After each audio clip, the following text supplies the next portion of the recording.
And this is what you said. The right to work movement is deeply racist. You said that, didn't you? Speaking Are you about, saying that you didn't say that? Senator, I've spoken on a number of occasions about the Yes, ma'am, history. are you saying that you didn't say that? I have turned over all of my notes from my speeches. I don't think you're telling the truth, Ms. Berner. Do you remember Mindy Sturgey?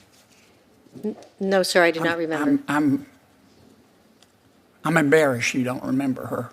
Senator John Kennedy just took the gloves off. In a stunning Senate hearing, he confronted Democrat nominee Miss Berner with hard-hitting evidence, exposing lies, hypocrisy, and disturbing misconduct she tried to dodge. From her radical statements to shocking sexual harassment allegations she ignored, Kennedy demanded the truth, and what followed left the room in stunned silence. What started off like a typical nomination hearing quickly turned into a courtroom-level cross-examination. And when Senator Kennedy pulled out her own words, backed by documented evidence, she stumbled hard. Grab your popcorn. This one's not just political theater, it's a masterclass in accountability. Let's dive in.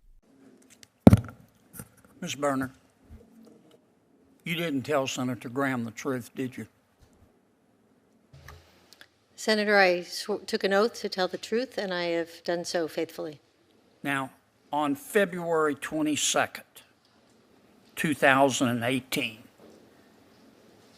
you spoke to the American Constitution Society, and this is what you said.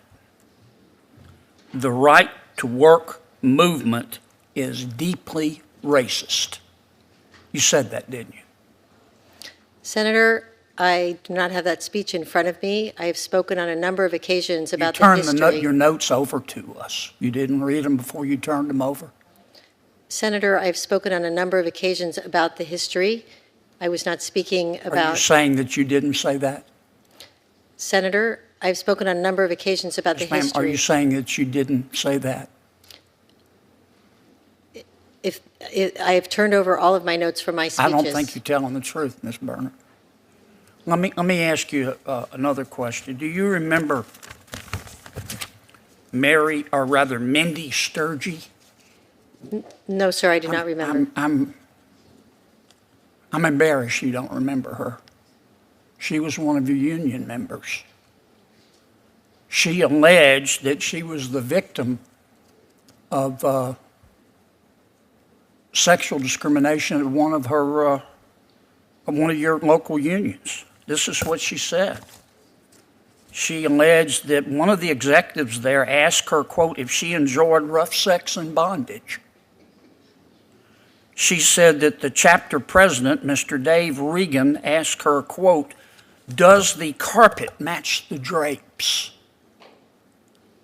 And, quote, what would you do for some jewelry? She alleged that Mr. Regan told another staffer, quote, that the only way she is getting a job is if she sucks my member of the male anatomy.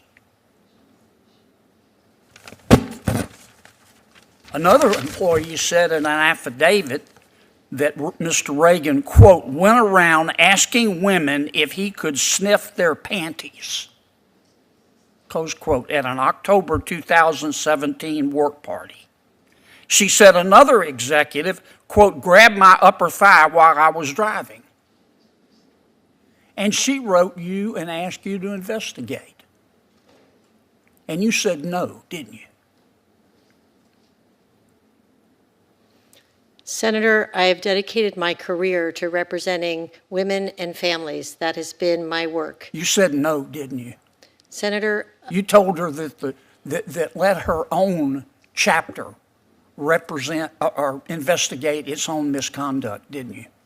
Senator, I'm going to give you additional time, but I want the witness to be able to fully answer the question.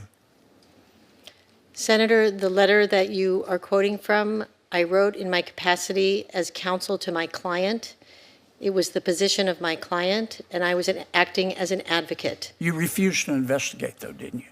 Senator, I believe that I have faithfully adhered to my obligations as an attorney for my client. I don't think Ms. Sturgis would agree with you. In fact, Mr. Reagan, the chapter president, is still the president, isn't he? I You don't believe even know? Dave Reagan is the president of one of our local union, of one of Wow. SEIU's local unions, yes. Wow. In just a few minutes, Senator Kennedy exposed a nominee who came cloaked in activist rhetoric but was hollow when it came to integrity. She couldn't remember her own words. She couldn't defend her record. And worst of all, she turned her back on a victim of sexual harassment in favor of political protection. This is why these hearings matter. This is why Kennedy's voice matters. Because when no one else will ask the tough questions, he will. And when they lie, he brings the receipts. Kennedy didn't come to that hearing to play politics, he came to pull back the curtain. While others smiled politely and rubber-stamped another nominee, he did what real oversight demands. He asked the hard questions, presented the facts, and held someone accountable for their record. Miss Berner may have tried to deflect, stammer, and spin her way through, but Kennedy was relentless. With calm precision, he exposed the truth behind the talking points, the lies, the hypocrisy, and the failure to stand up for the very people she claims to represent. Kennedy reminded the country that titles don't equal truth, and credentials don't excuse misconduct. He showed us that integrity still has a voice in Washington, and it sounds a lot like his. In a time when so many in Congress are afraid to speak plainly, Senator Kennedy didn't blink, and for that, he earned not just headlines but respect.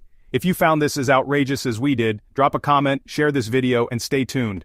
The fight for truth is just getting started. See you in the next one.